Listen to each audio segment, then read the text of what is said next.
नमस्कार, welcome back. आज आहे ना सकाळी सकाळी सानवीचा कान दुखत होता. म्हणजे तिचं जे कानातलं आहे ना ते दाबलं गेलं आहे आणि मागे जखम झाली आहे. कदाचित ते झोपेत झालं असणार, म्हणून मी तिला स्कूलला नाही जाऊ दिलं आज.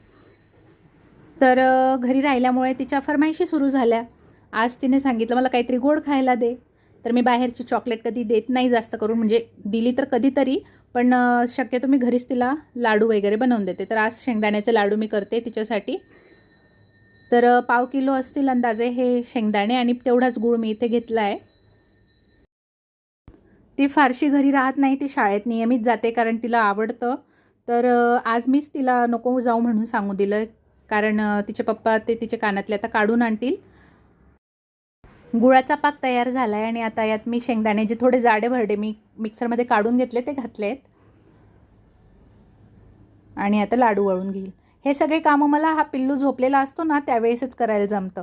तो जागा असला की मग आपलं नॉर्मल पोळ्यासुद्धा तो मला करू देत नाही लवकर, म्हणून तो झोपलेला असतो त्यावेळेसच असली एक्स्ट्रा कामं मी करते.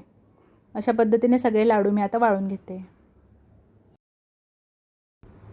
लाडू तयार झाल्यावर सगळ्यात आधी मी देवाला नैवेद्य दाखवला आणि मग सानवीला दिला. बघा ती किती खुश झाली.